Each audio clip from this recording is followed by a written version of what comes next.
안녕하십니까. 연암국어원장 김선영입니다. 자, 오늘은 선생님과 19년도 6월 달에 실시했던 전국 모의고사 고등학교 1학년 문학 분석을 시작하도록 할게요. 비문학도 찍어놨고요. 문법도 찍어놨고 해서 지금 선생님 맡은 부분에는 30번서부터 33번까지 있는 현대시 파트입니다. 그래서 고전 소설이라든지 아니면 고전 시나 문제들 특히 이제 독서 파트도 저희가 다 영상 촬영을 해놨습니다. 그래서 연암국어 구독하셔서 여러분들 다 내신 시험이라든지 혹은 모의고사 분석 시험에서 많이 활용하시길 바랍니다. 자, 그러면 약 시간이 한 20분 정도가 걸릴 것 같아요. 집중을 좀 하시고 필기를 해야 되는 부분이 있다면 잠깐 정지를 하셔서 하도록 합시다. 자, 백석의 여승입니다. 자, 시인 백석이죠. 일단 여러분들이 백석이라는 사람이 나오면 어떤 시의 유형이 있을 것인가에 대해서 미리 포괄적으로 공부를 하시면 굉장히 좋아요. 자, 우리 백석이라는 작가는요. 첫 번째, 공동체. 자, 우리 일제강점기에 공동체 파괴에 관한 비애, 공동체 파괴에 관한 시를 우리 주제를 많이 써가지고, 자, 일제강점기 때 우리 남북한 민족들이 얼마나 고통을 당하는지에 대한 비극적 모습이 굉장히 잘 나타나 있습니다. 자, 대표적인 시로는 지금 우리가 공부해야 될 여승이라는 작품이 있고요. 자, 그 다음에 팔원이라는 서행 시초 시리즈가 있습니다. 자, 팔원에도 다른 작품들도 많고요. 자, 또한 남신의주 유동 박시봉방이라는 작품을 보더라도 가족들과 뿔뿔이 흩어져서 너무나 외로워하는 화자의 모습을 볼 수가 있다는 거죠. 자, 하지만 이 모습 안에 또 평화로운 공동체의 모습을 그리기도 해요. 평화로운 공동체의 모습을 그리기도 합니다. 평화로운 공동체의 모습의 대표적인 작품은 영원한 골조기라든지 아니면은 국수라는 작품을 통해서 알아볼 수가 있습니다. 자, 마지막입니다. 시대의 인식을 반영한 두 가지 작품들이 있다면 어차피 공동체가 파괴된 내용이나 혹은 평화로운 공동체의 모습을 다룬다는 것 자체가 이 부분에서 이 부분으로 가고 싶어서 해서 일제강점기에 우리 민족의 비극이 사라지고 평화롭게 살았으면 좋겠어요 라는 마음이 반영이 됐을 거란 말이에요. 그런데 이런 사회적 인식을 바탕으로 한 것도 백석의 주된 우리 시상이지만, 자, 세 번째 거, 이 백석 자신의 삶에 관한 것도 많이 적었다는 말입니다. 그래서 감수성도 풍부하고요. 실제로는 백석 사진을 찾아보면 굉장히 잘생겼단 말이에요. 그래서 이제 여자친구인가요? 여자는 되게 많았겠죠. 자, 하지만 그렇지만 항상 감정이 풍부한 백석답게 항상 이 감정이 메말라 있단 말이에요. 실패한 사람도 굉장히 많았고요. 자, 화자 자신의 고독하고 항상 외로워했던 작가입니다. 고독하고 그리고 가난한 삶에 대한 이야기도 많이 썼다는 말입니다. 흰 바람벽이 있어라든지, 순수함을 지향했던 사랑이지만 가난해서 이루지 못했던 사랑이 나와 나타샤와 흰 당나귀라든지 등등. 그래서 백석의 시가 나온다면 여러분들이 혹시나 모르는 시가 나오더라도 세 가지 중에 하나 정도다라고 생각하시면 어느 정도 정답에 가깝게 접근할 수가 있습니다. 자, 그렇다면 이번 19학년도에 6월 달에는 우리 고등학교 1학년 친구들을 어떻게 힘들게 만들었을까요? 자, 가시 백석의 여승 들어가겠습니다. 자, 사실 선생님은 백석의 시를 굉장히 좋아해요. 왜냐하면 이 백석의 시는 서정갈래의 시답지 않게 뭔가 서사적 구조가 들어가 있다는 거예요. 그래서 백석의 시의 특징이 보면 약간 줄거리라든지 이 스토리가 들어가 있다고 생각하시면 됩니다. 자, 그래서 그런가요? 여승이라는 시는 약간 서사적 구조 줄거리도 들어가 있을 뿐더러 어느 정도의 우리 약간 시제성, 약간 역순행적인 어떤 구조, 이런 구조까지도 들어가 있는 것 같아요. 그래서 총 1년, 2년, 3년, 4년으로 이루어져 있죠. 자, 그런데 그 연의 구조가 역순행적 구조가 된다는 거예요. 자, 다 배우고 난 다음에 우리 연 배열을 새로 한번 해보겠습니다. 자, 들어가도록 할게요. 여승은 합장하고 절을 했다라고 합니다. 자, 여기 나오는 중심인물 여승입니다. 여승. 그래서 이 여승은 시적 대상입니다. 시적 대상이자, 자, 이 글에서는 중심 인물로 보시면 됩니다. 자, 중심 인물로 보시면 되겠죠. 자, 중심 인물로 보시면 되겠죠. 만약에 이 시가 소설이 됐다면요, 아마 1인칭 관찰자 시점이 됐을 가능성이 굉장히 많아요. 그래서 시에서 주된 정서와 지배적 정서를 반영하고 형성하는 사람은 바로 나보다는 여자 승인의 여승이기 때문입니다. 자, 또한 이 여승은요, 시적 대상이고 중심 인물과 동시에 일제강점기에 상처받은 우리 민족의 대표적인 인물로 보실 수가 있습니다. 그래서 일제강점기 가족을 잃은 우리 민족을 배유한다고 보시면 됩니다. 자, 우리는 이 여성 하나만으로 자, 가족을 잃어서 뿔뿔이 흩어져서 뭐 죽었기도 하고 생사가 불분명한 이런 가족을 잃은 여러 가지 사례들입니다. 이런 전체적인 비극적 민족의 모습을 대표적으로 비유한다고 생각하시면 된다는 겁니다. 자, 계속할게요. 여승은 합장을 하고 두 손을 모아서 스님이니까 합장을 하고 절을 했다. 가지취의 냄새가 났다. 자, 가지취는 취나물의 한 종류입니다. 그런데 얼마나 산생활을 오래 했다면 자, 가지취나물의 내음새가 났겠습니까? 자, 그리고 내음새는 당연히 시적 허용이죠. 자, 가지취 냄새가 났다. 산생활을 오래 했다라는 뜻입니다. 자, 산생활을 오래 해서 여승이 된지 좀 꽤나 시간이 흘렀나 봅니다. 가지치의 냄새가 났다. 쓸쓸한 낯이 옛날처럼 늙었다. 쓸쓸한 낯이라는 외면의 어떤 표정의 모습을 통해서 뭔가 한이 있구나라는 게 반영이 되어 있다는 겁니다. 그래서 자, 이 여승의 모습은 일단은 여승의 삶을 추측할 수 있는 부분 중에 하나겠죠. 쓸쓸한 낯은 기구한 삶을 반영하는 거라고 생각하시면 됩니다. 자, 기구한 삶의 사연을 가지고 있는 여승은 쓸쓸한 얼굴이 옛날처럼 늙었다라고 되어 있어요. 자, 옛날처럼이란 직유법 들어가 있죠. 자, 옛날처럼 나와 여승은 예전에 본사이다라는 게 반영이 되어 있다는 겁니다. 구면이라는 거겠죠.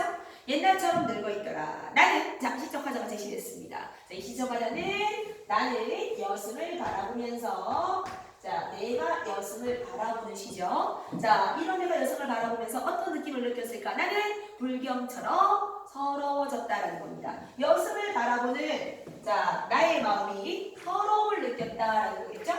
여승에 대한 마음은 서러움입니다. 자, 그렇기 때문에 우리는 이 시가 여승의 마음을 그 감정이입 전인의 객관적상관물도 밑에 보면 나오거든요. 그런데 그 마음이 결국 나도 그 여승의 마음에 동화돼서 공감대를 형성한다고 보시면 된다는 거예요. 자, 계속 나는 불경처럼 서러워졌다. 자, 이게 가장 최근의 사건입니다.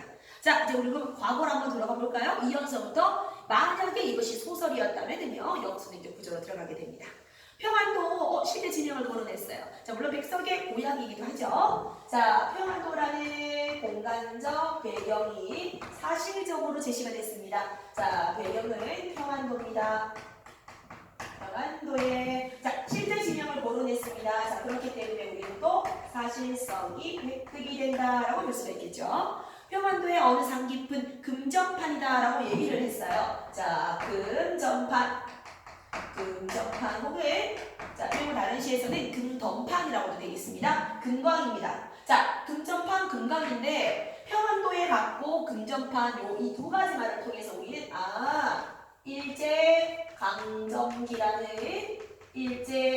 일제강점기라는 시대적 상황을 알려주는 어느 정도의 우리에게는 표지판이구나라는 걸 알 수가 있습니다. 자, 평안도에 갔다고요? 그리고 금강이라고요? 일제강점기의 금강 채굴권을 가지고 있었던 일제가 우리나라 사람들을 자, 강제로 많이 일로 불어먹었던 징용했던 그런 사건들을 생각하신다면 일제강점기를 아주 많이 반영하는 단어 금전판을 여러분들이 반드시 체크를 해놔야 되는 겁니다.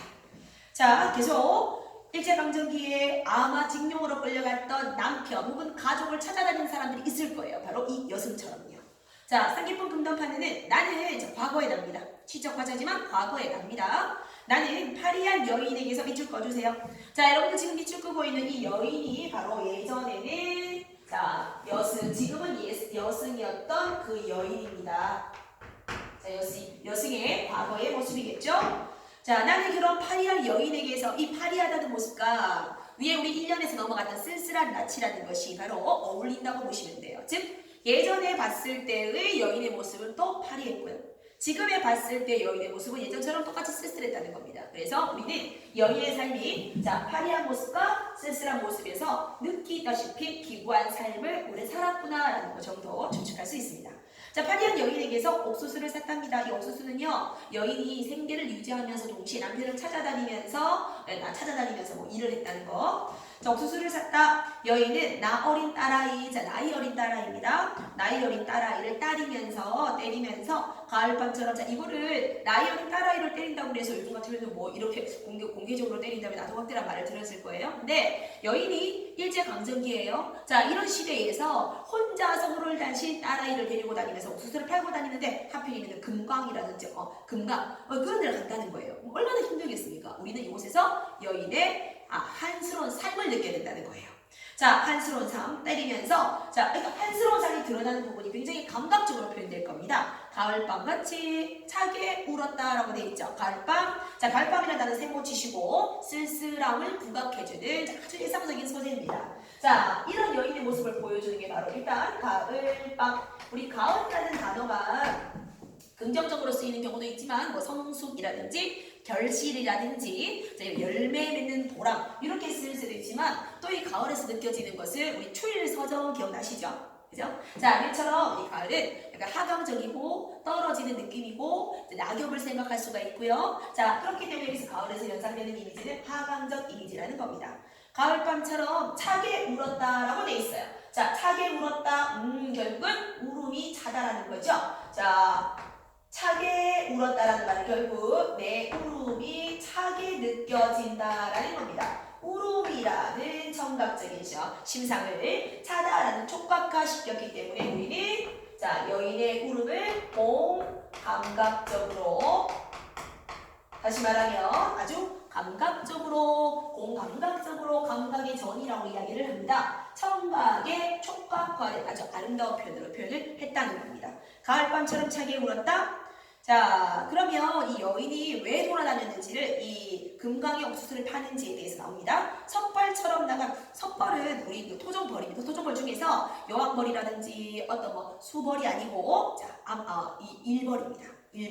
자, 1번처럼 나가 직유법으로 들어갔다는 이유가 남편이 징용당하고 노동자의 삶을 살았다는 것을 보여준다는 거죠. 자, 석발처럼 나간 지아비를 기다려서 자, 지아비는 남편입니다. 남편을 기다려서 10년이 지나갔다라는 겁니다. 다시 말하면은 자, 아내가 남편을 찾으러 다녔던 그 뭐 시간이 기간이 10년이나 됐다는 겁니다. 그래서 이곳에서 우리는 가족 공동체 해체가 반영이 되어 있다는 겁니다. 자, 가족 공동체 해체와 관계가 또다시 들어가 있네요. 역시 백설이 시답게 가족 공동체 해체입니다.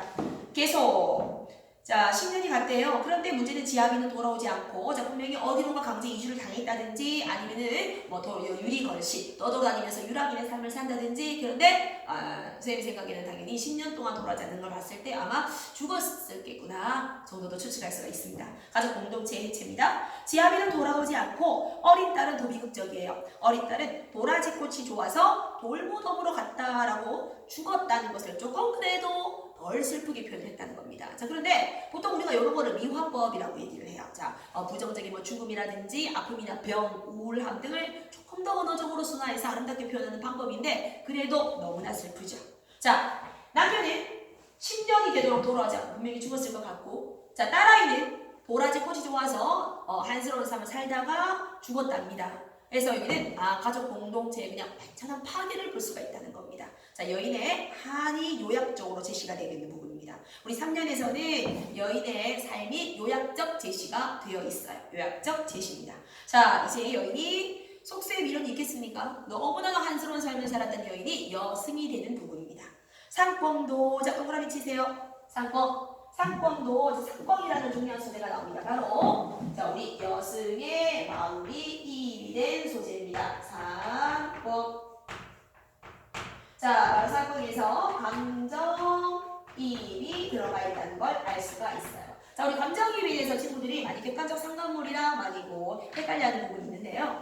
객관적 상관물이라는 것은 자, 화자의 마음이나 정서나 시적 상황이나 등등의 자, 여러 가지 어떤 시적 상황 혹은 화자의 어떤 정서, 인물의 정서 등을 드러내기 위한 소재예요. 그래서 객관적 상관물의 범위는 굉장히 넓습니다. 반대가 될 수도 있는 거고요. 자, 그 다음에 아니면은 내가 우울한 상황에서의 그냥 내리고 있는 우울한 비라든지 그죠? 아니면은 뭐 바람이라든지 쌀이 눈 등등 이런 것들 다 객관적 상관물이 될 수가 있습니다. 그런데 이런 객관적 상관물에다가 화자와 마음이 동일한 의인법을 집어넣은 걸 우리는 감정이라고 하는 거예요. 이 상봉이라는 단어는 울다라는 의인화를 통해서 자, 사실은 상봉이 울고 있는 게 아니고 여인이 울고 있다라는 것을 보여주는 감정이입의 소재입니다. 감정이입 시험에 잘 나옵니다. 자, 상봉도 서럽게 울은 슬픈 날이 있었다. 이것 또한 시적 허용으로 그냥 운 대신에 울운이라고 했죠.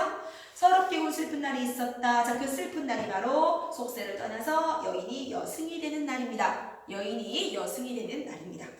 슬픈 날이 있었다. 산절의 마당 위에, 자, 산절의 마당에서 구석에서 여인의 머리 오리는 머리카락이겠죠? 자, 그래서 머리카락을 자른다는 게 눈물방울처럼 내려가는데 바로 삶의 한입니다.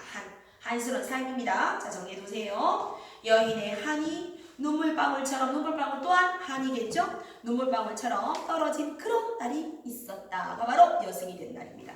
이런 여승을 내가 고양이 절에 갔다가 만나게 된 거다 이겁니다. 자, 그렇기 때문에 우리는 새로 한번 정리를 해보자면, 자, 1년, 2년, 3년, 4년 구조를 다시 2년부터 먼저 시작을 하겠죠. 2년.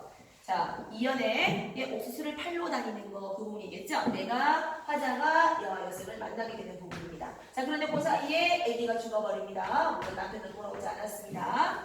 되죠? 자, 그리고 여인이 속세를 등지고 스님이 됩니다. 4년입니다. 자, 그런 여인을 내가 만난 겁니다. 그래서 서사적 줄거리로 볼 수 있고, 자, 또한 역순행적 구조가 생겼습니다. 이게 바로 백석의 여인이에요. 자, 주제를 여러분들 요약하자면 어떻게 볼 수 있겠어요? 바로 민족 공동체 파괴와 비극적인 삶이다 이렇게 보시면 되겠죠. 자, 일제강점기의 대표적인 작가였습니다. 우리가 한용운이나 아니면 윤동주라든지 오장환 시인이나 이용학이라든지 이상화 시인 등등 포함해서 백석 또한 열심히 정확하게 알아두시면 좋겠죠. 자, 두 번째 시입니다. 문태준의 가재미입니다. 작년에 그리고 EBS의 교수에 나와서 EBS 수능 완성에 나와서 여담 친구들 같은 경우에는 우리 그 작년 2018년에 공부를 많이 했던 작품이라고 알고 있습니다. 그래서 가재미 시리즈가 총 1번, 2번, 3번이 있거든요. 1번이 바로 지금 여러분들이 보고 있는 요시고요. 자, 그 다음에 2번이 이제 돌아가셨을 때고 3번이 돌아가시고 난 이후에 어머니의 집을 찾아갔던 모습입니다.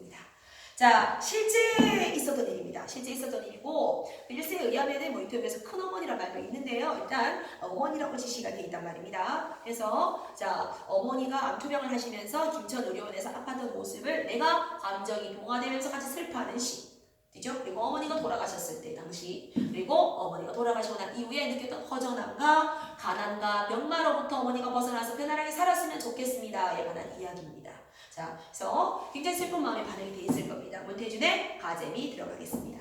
자, 여러분들 가재미 아십니까? 가재미? 네, 가재미는요, 우리는 뭐 어른들이야 그 가재미 회로 먹겠지만 여러분들 아마 가재미 구이라든지 이렇게 먹었을 거예요. 이게 납작하거든요. 납작하고 태어났을 때는 가재미는 눈이 따로 이렇게 떨어져 있어요. 근데 살면 살수록 가재미 눈이 한 곳으로 몰린다는 겁니다. 그래서 우리가 가재미의 나이는 약간 이제 장난 삼아서 여러분들이 뭐 생선 있는 곳에 간다면 가재미의 눈이 멀리 떨어져 있을수록 어린 가재미겠고 아마 이렇게 몰려 있을수록 늙은 가재미겠죠.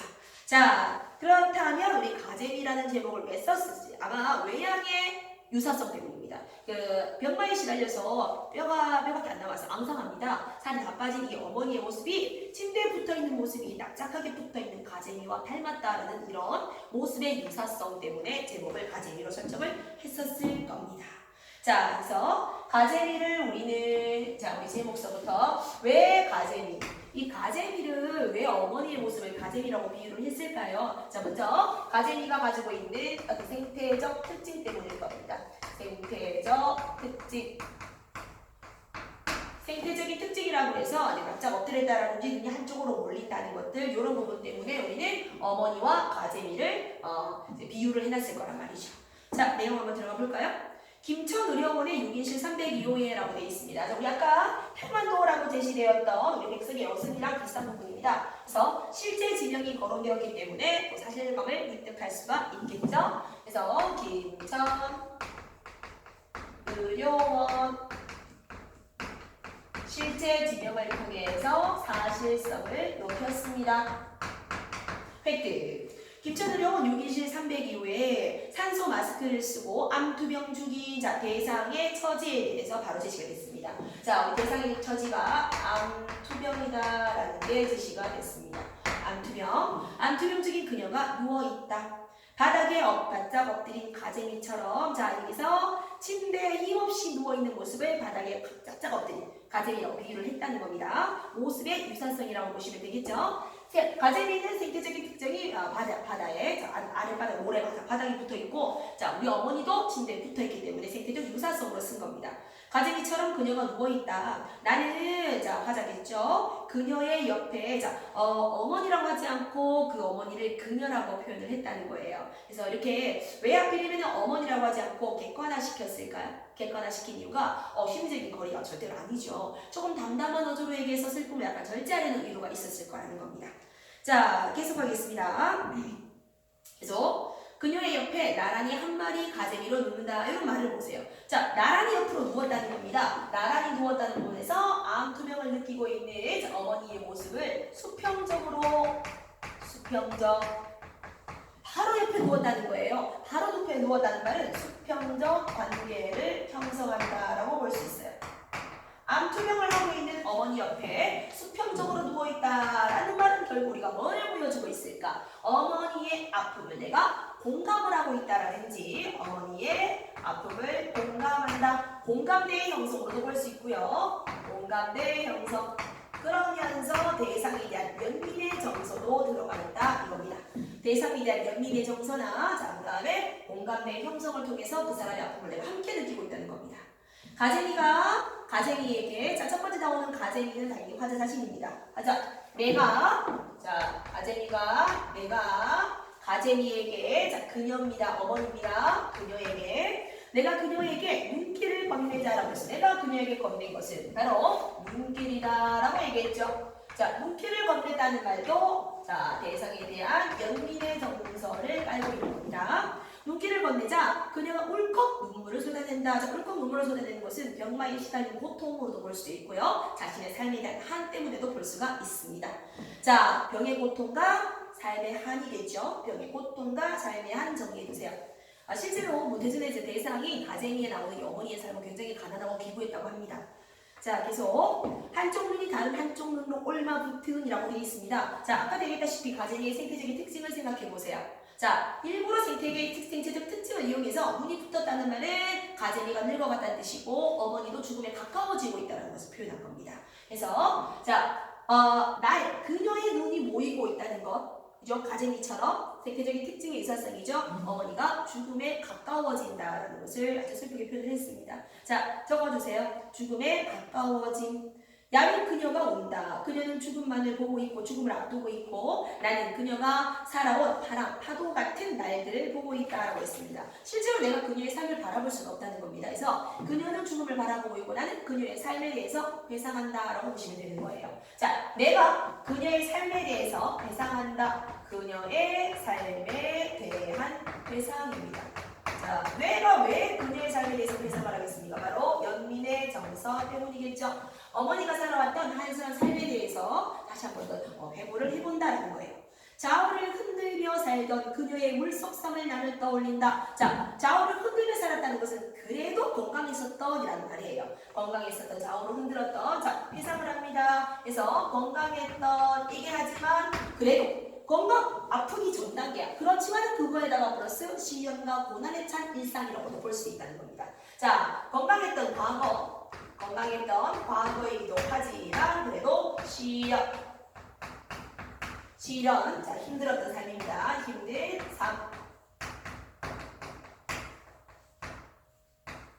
힘든 삶에 흔들며 살던 그녀의 물속성을 나는 떠올린다. 그녀의 오솔길이며 그 길에 돋아났던 대낮의 뻐꾸기 소리가 다양했던 삶입니다.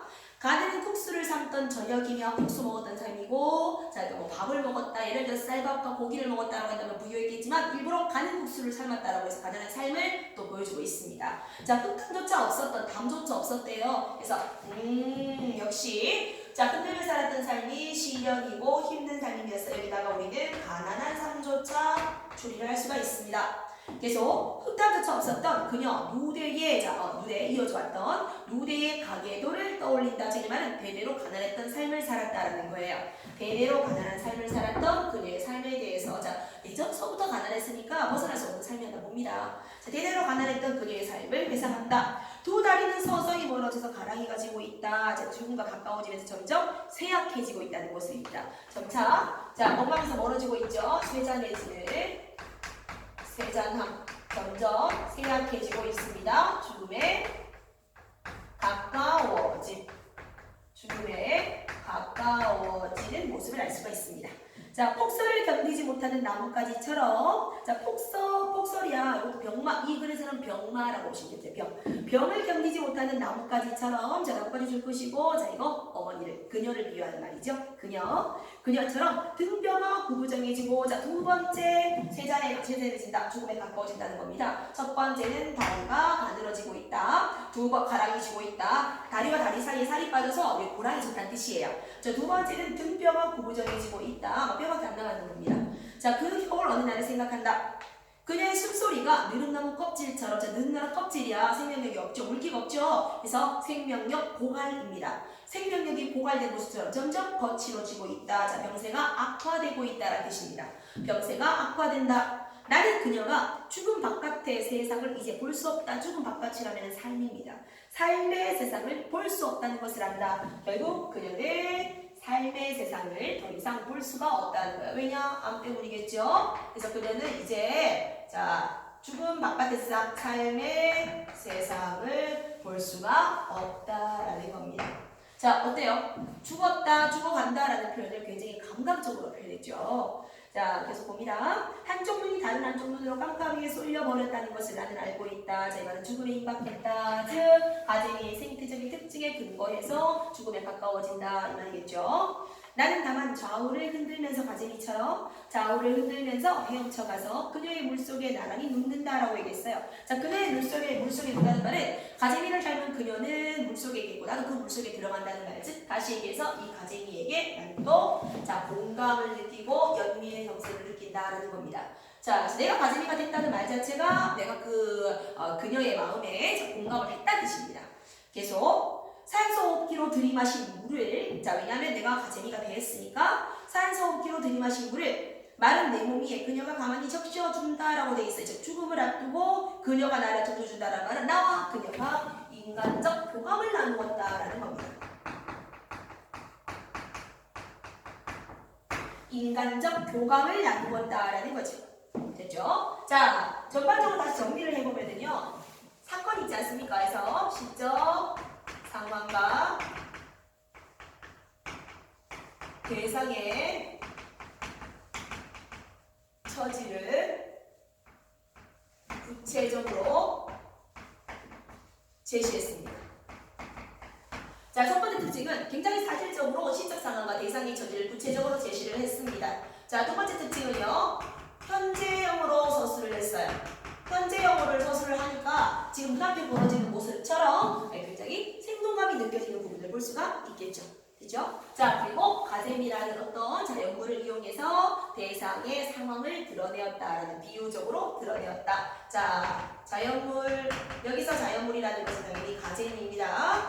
가재미를 이용하여서 어떤 인물의 대상에 여러 가지 상황이라든지 처지라든지를 비유했다. 그렇죠? 자, 이렇게 해서 암투별 주기엔 어떤 그녀에 대한 연민에 대한 겁니다. 됐습니까? 그래서 큰어머니라고 알려져 있고요. 이제 작년 EBS 같은 경우에는 어머니라고 보기에 설명이 들어가 있어서요. 우리 친구들이 좀 혼란스러웠을 텐데 실제 인터뷰에서는 큰어머니라고 얘기를 했답니다. 하고 또 이제 큰어머니가 큰어머니는 추억이 좀 많대요. 작가와 추억을 많이 공유를 하는데 큰어머니가 오신 날은 작가가 이제 집에 항상 쌀이 가득 차는 날이라고 그렇게 언급이 된 부분이 있다고 합니다. 자, 되게 슬프십니다. 그죠? 그래서 나중에 기회가 되신다면 여러분들 가재미 1만 공부하지 마시고 자, 가재미 2번과 3번도 굉장히 멋진 시거든요. 가슴 아프지만 되게 시적으로는 굉장히 멋있는 시라서 그것도 함께 같이 공부한다면 도움이 되실 거라고 믿습니다.